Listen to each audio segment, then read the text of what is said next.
If you had one shot, one opportunity. Welcome to the Rewire Yourself podcast. I'm Ben Paige, and I'm here with my good friend Eli Burbank, and he's here to tell you today about the lost art of prospecting. Eli, how you doing, man? Good, buddy. Will you tell us a little bit about yourself? Well, first, good to finally put a face to the voice and the email, and he was very patient and gave me about a month to get over some sickness before I came in here and did this, so I appreciate that. Yes, sir.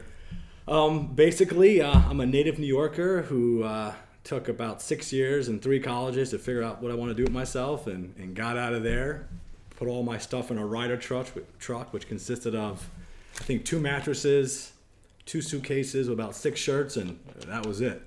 Found my way down to Atlanta, Georgia, where kind of the world of sales started for me, right? I blew through my savings about 16 days, figured out I needed a job, so what did? I go to a headhunter. I walk into the headhunter, and I worked there for about a week, but this was 16 years ago. So before the days of even really computers. So day one, I walk in, I had a desk, a notepad, a phone, and the Atlanta Business Constitution Journal, whatever it was called. Right. And people tell you this, but it's true. They said, all right, Mr. Burbank, today you start calling on the A's. A's? What am I doing? So as a headhunter, I'm trying to team potential clients with a new customer or a new business. Right. So I'm just calling all the A's, trying to sell them on the fact of using me and my plethora of all these candidates. So I have no idea who they are. This is day one.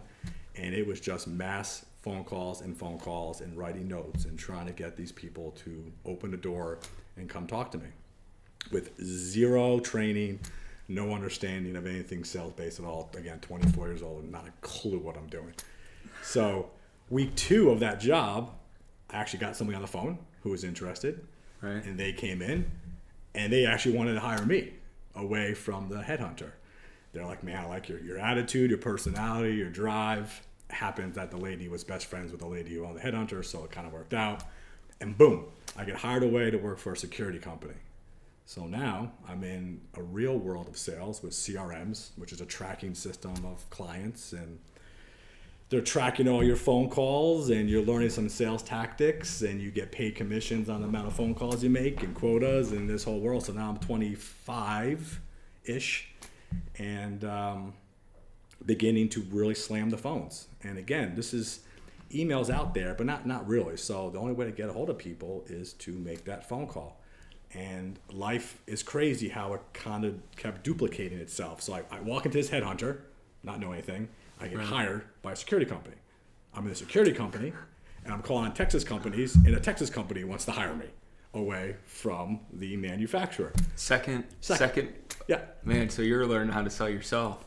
And not even know what I'm doing. I'm Accidentally. just talking because it's personality. The number one thing in sales and why people want to work with you is because they like you. They like what you're about, how you talk, how you carry yourself. It's a friendship, right? I mean, sales doesn't have to be some schlocky lines and a robotic way of doing things. People really gravitate to people that they can identify with. And I guess at that point, people were gravitating towards me.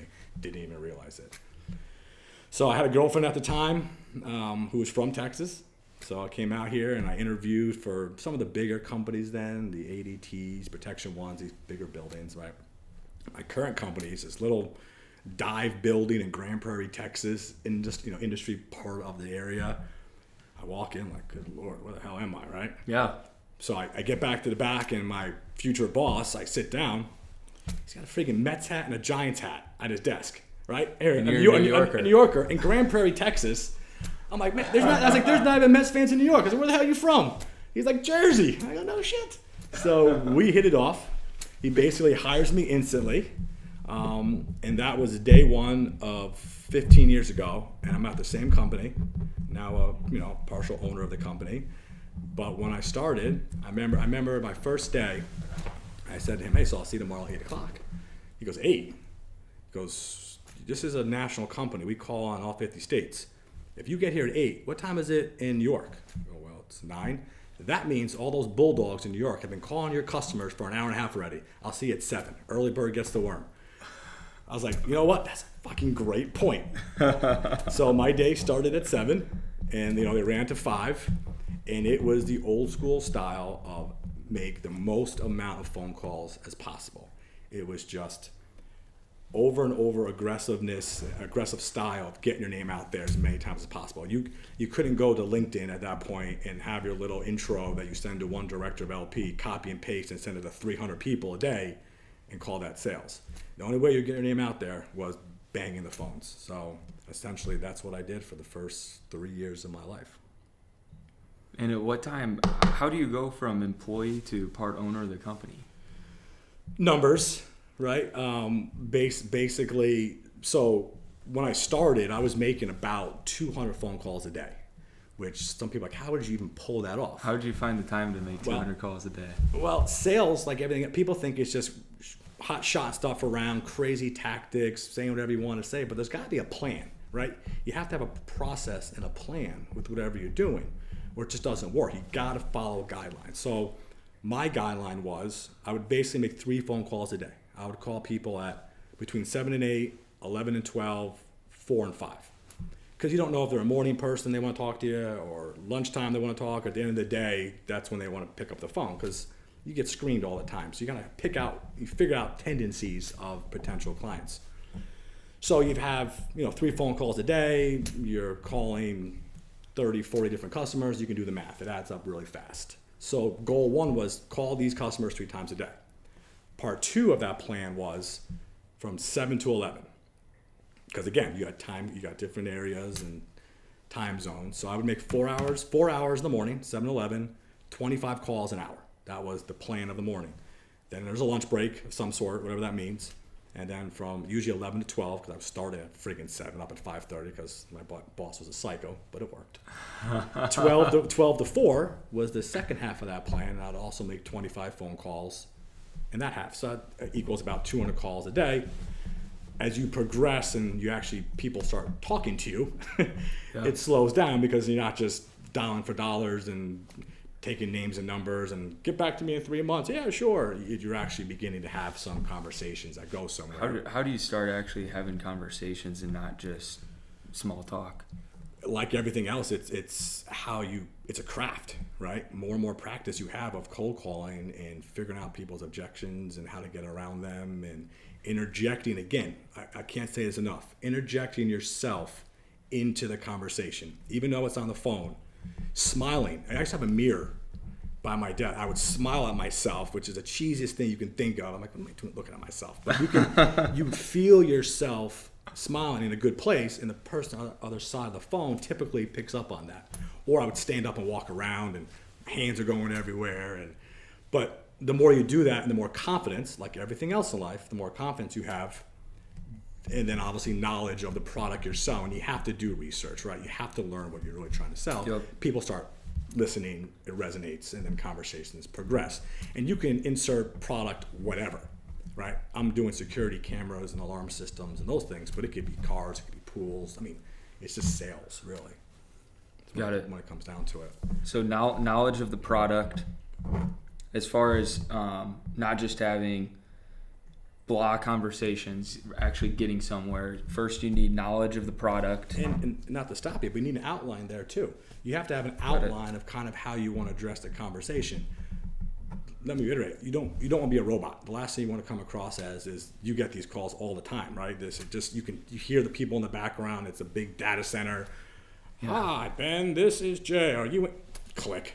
Right. Nothing's coming to that. So you have to have kind of your opening conversation, your opening lines, and then you need an outline of how you want to structure your conversation. Now that's just an outline, so you can jump off that and go 1,000 different directions, but until you get good at it, you should really keep yourself on a script of a sort. So, got it.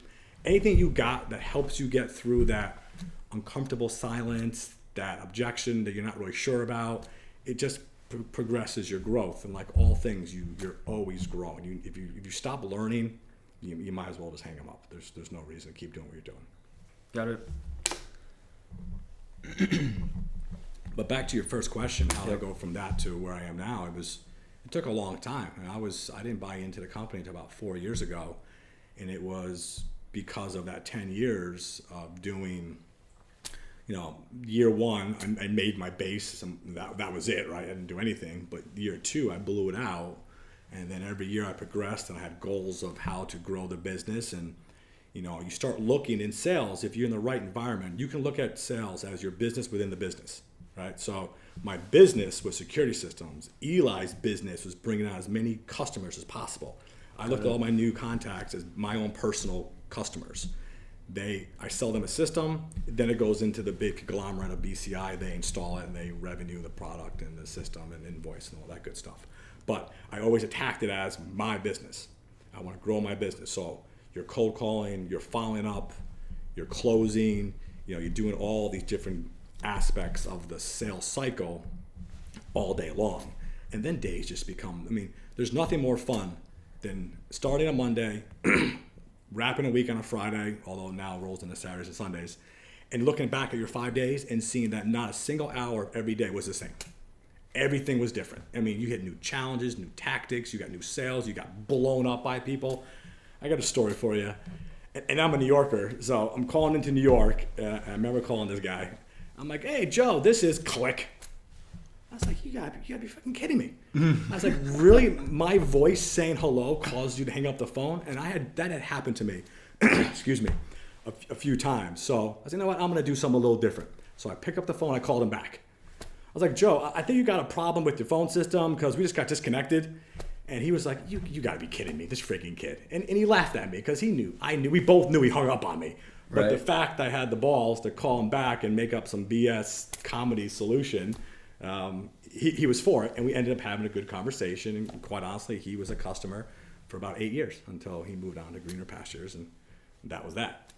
But it's moments like that where things happen to you in the sales world where you have to have that little witty, quick thought of how do I get around this situation. So that being one of the situations that just, it brought on a new customer. This guy was able to see my personality to a degree, and the fact that I wasn't going to take no for an answer. And there it is. So the business grew within the business, and eventually, the owner came to me and said, listen, you start selling a lot. You start taking on roles within operations because they're coming to you, asking you questions about where things can go. So I started learning a lot more about the operational side of stuff. Got it. The service side of the business, and all services is customer service, which is what? Communication, which is what? Sales. So it all ties together. No matter what you do, you have to have a level of salesmanship. You have to be able to communicate. Right. All aspects. One of my big terms in the business is shit rolls uphill. Okay, I don't want anybody in a service manager role, another salesperson role, to deal with an irate anything. Irate customer, irate potential client, irate technician. Put them on hold, come to my office, tell me, I'll pick it up, I'll deal with it. They should not be dealing with that. The people that know how to communicate, the people that are running parts of business need to deal with those type of situations.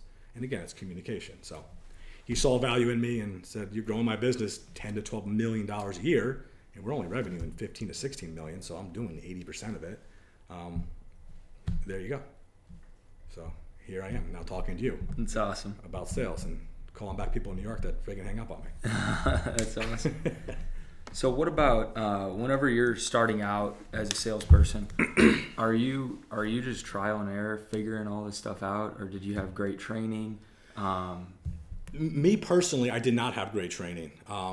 Then there wasn't all the outlets there are today, right? Just what you're doing, who you work with. These guys are building businesses, Grant Cardone's of the world, teaching people how to sell. There's a billion books and podcasts and ways of really, because sales is a trait. It's an engineer. It's a true profession.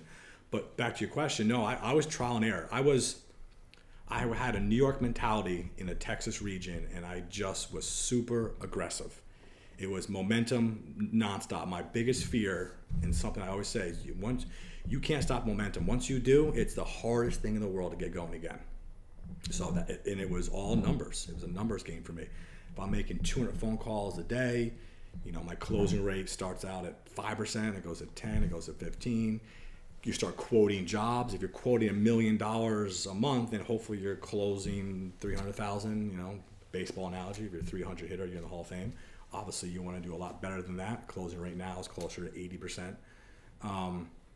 But yeah, it was just get after it and use every tactic possible. Back then it was sending out lit packs, trifolds, because again, we didn't have that mass media sling, the email ability to, Right. maybe we did, but like I was telling you earlier, I don't even have a Facebook page, so technology to me at times is is lost, right? Right. So it was anything to keep your name out there. Today, people, even when they're calling, like, they don't leave voicemails. That's crazy.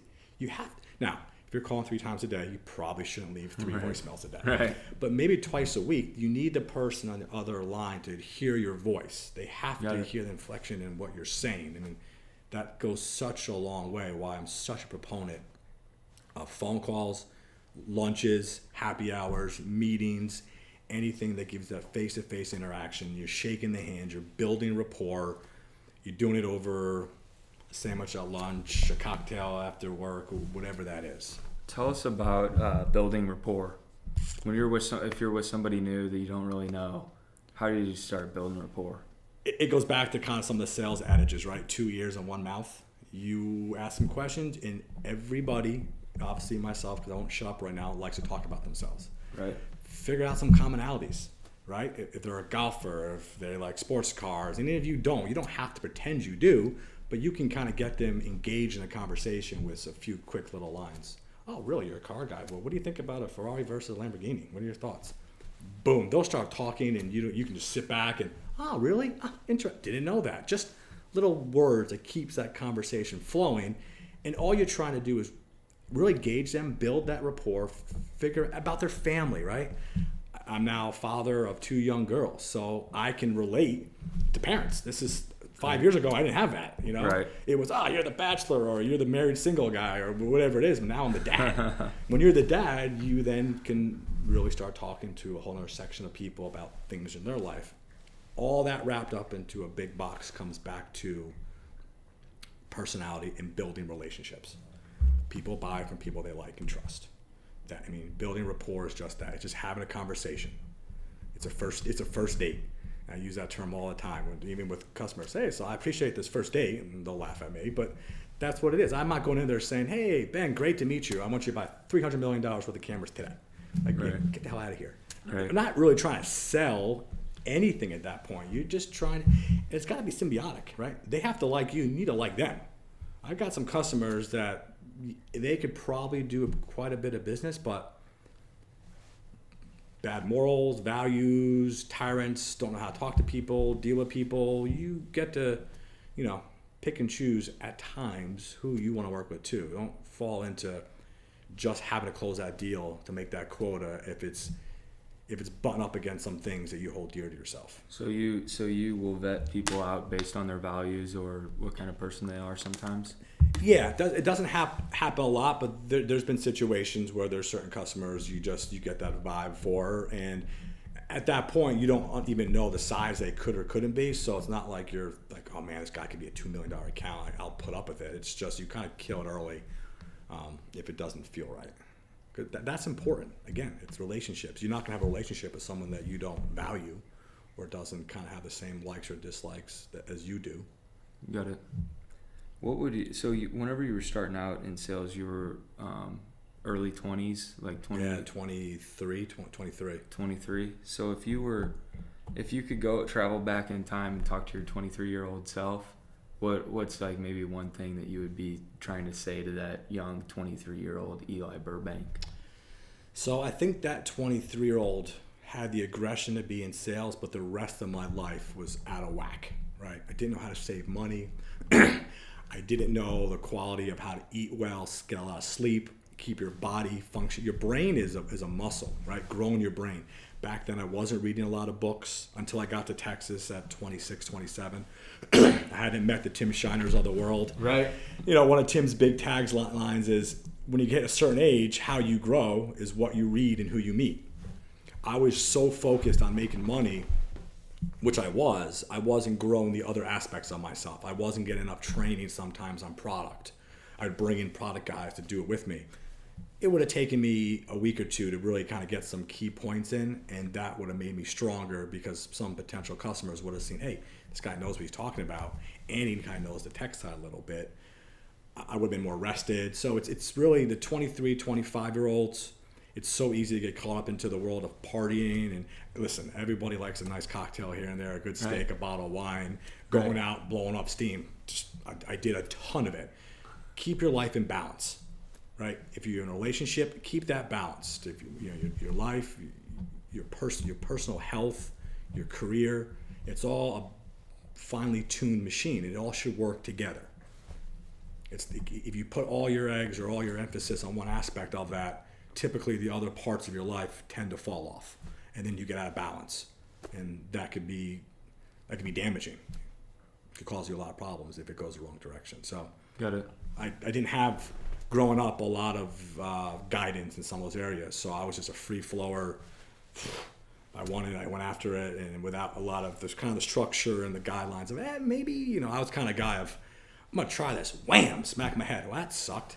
Wham! Hit my head again. Okay, maybe I won't do that. Instead of someone saying, if you do that, you're gonna smash your head. It's not gonna feel good. I was always the guy that had hit my head a few times before I figured out that we should probably try a different tactic.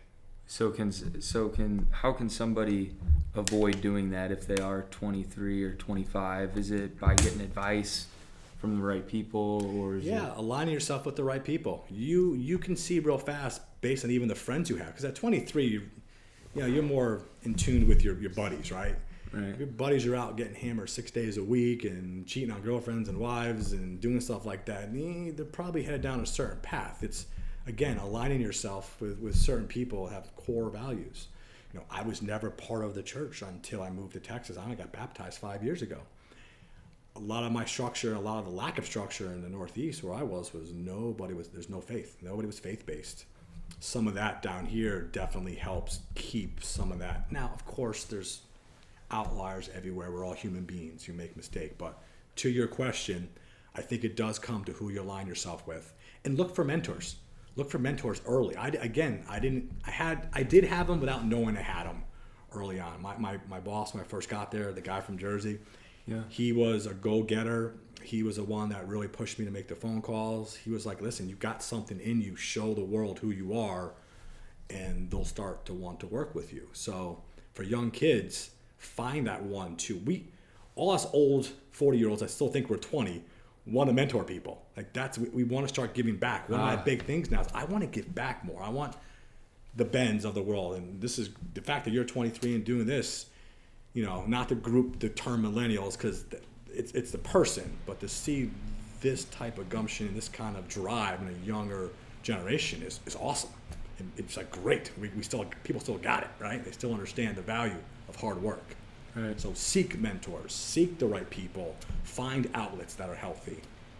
Don't get sucked into that roller coaster ride of weekend partying, which just tends to screw you up a little bit if you do it too much. Right. Which I did, so I can speak on it. Right. Because I was right there in the mix, and it slowed down my progression a little bit. Yeah. So Eli's given us some good advice here. Has he ever said, watch out for the vice and advice? Oh yeah. So Tim Shiner always says to watch out for the vice and advice. Everybody wants to give advice, but what's your take on his saying there? What's he trying to tell people? I think it's absolutely spot on, right? Because you start talking to people, everyone thinks they know everything about whatever they're talking on. You have to be able to kind of understand who you're talking to and take nuggets from that person and interject it into your world, right? Everything I'm saying is never going to work for everybody. Some people might hear this and be like, listen, this guy. And people have bad advice, and you have to be able to kind of understand what they're saying and kind of walk between those rocks. And sometimes it's hard, especially if you're a younger generation and somebody at 20 years older is saying you need to do this. It's hard to know that they might give you bad advice. So a lot of that too is gut, right? Instinct. If you feel something's a little bit off, it probably is. So that's how you kind of sniff it out. And sit on it, right? If someone's telling you need to do this, sit on it for a week. If you're a man of God, pray on it. Whatever it takes to kind of vet the situation. Ask people you trust, family members, owners, whatever that person is. Use your core group to vet an idea if it's big enough where if the wrong decision can take you down a bad path. Got it. You don't need to jump at things instantly. So you're talking about like a core group or like a board of directors of you or Yeah. something. And that's a great term, because I've heard that a lot more recently in the new world of branding yourself. If Right. you're your brand, you create your own board of directors, which is really the 3 to 5 people that you respect and you can take them to. And typically, and I have this now a little bit, they all have they all have a commonality of successful business people, business-minded, Right.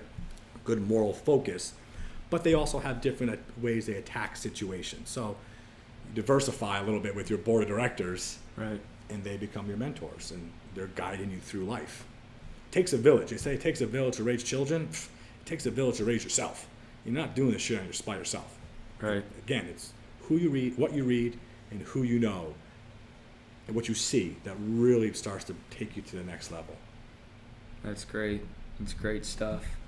One question we had here that you're an expert on is we want to talk about social media prospecting versus face-to-face calling and prospecting. So I've talked about this before and gotten some kickback. So let me start with saying social media prospecting, using blogs, message boards, all the different avenues you can now do within this connected world is absolutely should be in your toolbox of things to do. It needs to be part of the entire sales process. So you got a sales toolbox? Yeah, what are your tools? What's your hammer? What's your screwdriver? What's your drill? What are the things you go to first? I like the hammer. For me, the hammer is the phone call, right? But what are the nails? The nails is the social media. That is I don't go on LinkedIn and I don't send 300 messages to everybody with a title, Vice President of Loss Prevention or Asset Protection. That's my industry. Got I it. call them first. I somehow connect via an email or a phone call. Once that's been established, then I'll go into LinkedIn, connect with them, see who they know, and work that avenue. But step one, getting that big hammer out, is always that phone call. Or if you're lucky, hey, can I take you to lunch? Hey, we both know Jim. Jim says you're a great guy. Can I buy you a steak? Can we get a drink? There's nothing more powerful. And I tell my salespeople that are prospecting, I don't care what you do, get me in front of the person. Just get me a meeting. Conference call, great, okay. I want to get in front of them. I want to sit across from prospective person A, B, C, D and build the rapport. Back to the early part of our conversation. Get that going. Once the rapport's built, the relationship, it all kind of flows out. Social media is a good tool because it's, early on with emails, you send an email, and even today, and it blows my mind, it might take somebody a day to get back to you. Well, really, 24 hours is pretty quick. One of my things, I'll get back to you in every situation within about 20 minutes, tops. The only time I can't email, I'm sleeping or my plane is either taking off or landing. I got no Wi-Fi. I mean, I should probably put some more into family time and turn it off at times, but I like that instant feedback.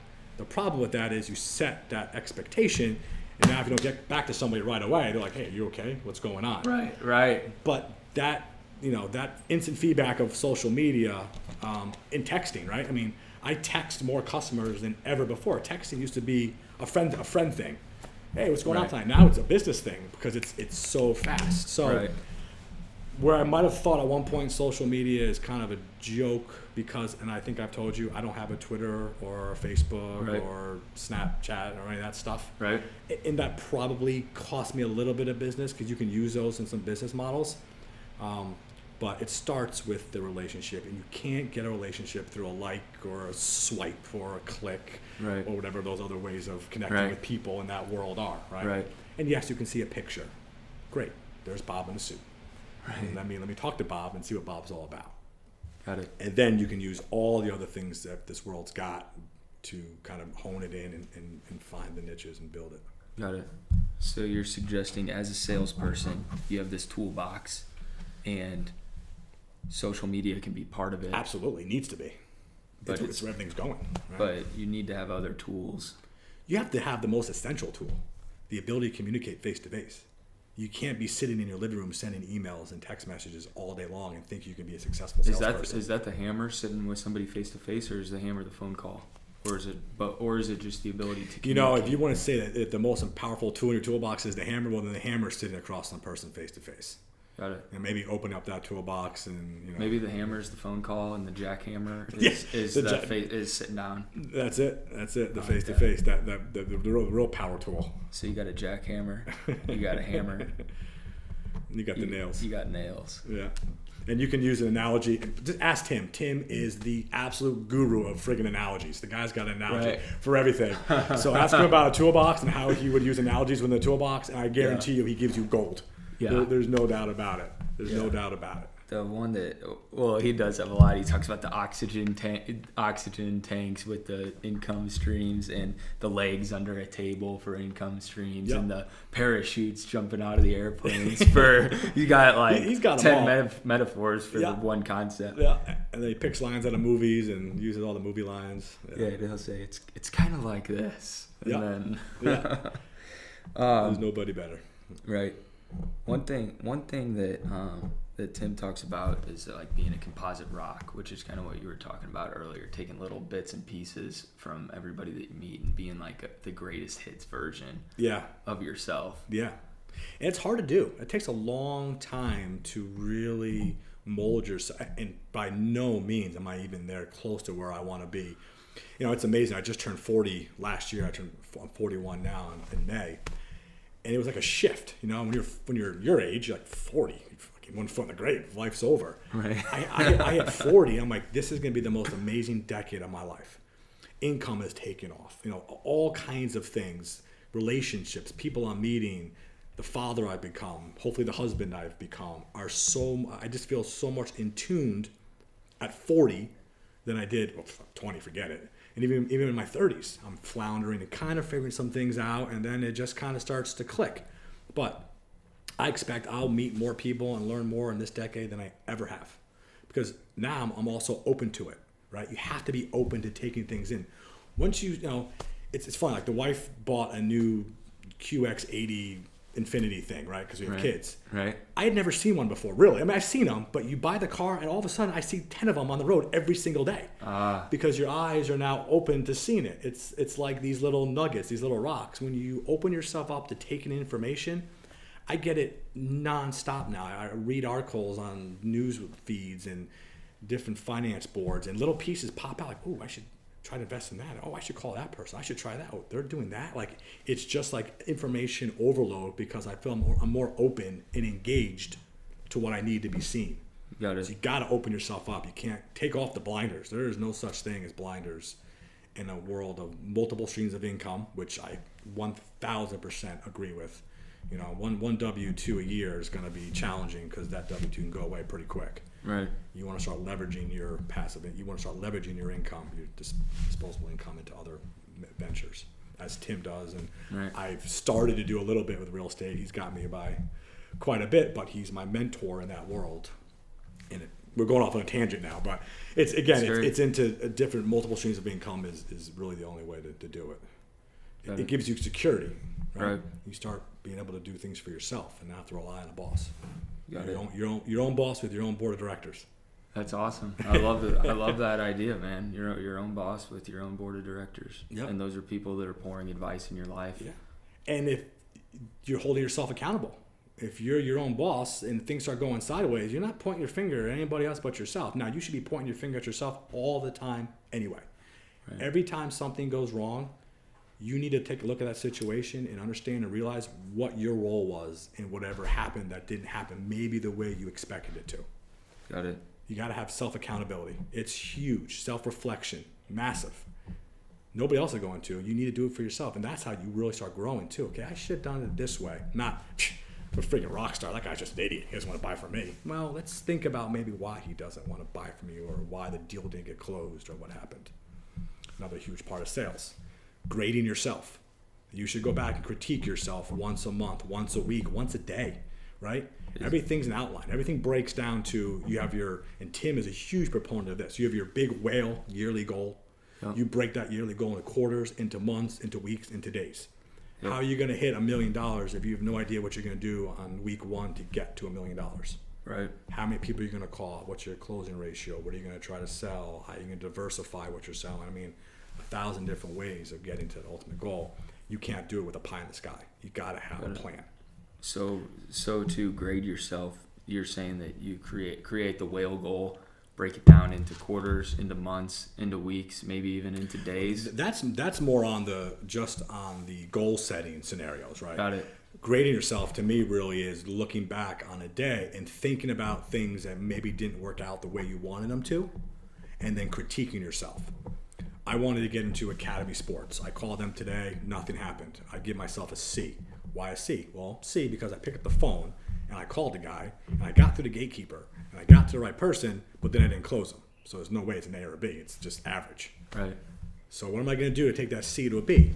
Well, maybe figure out what this company needs, and now let me pitch a different idea. Let me show an ROI. Let me show how they're going to save money with whatever I'm going to present to them.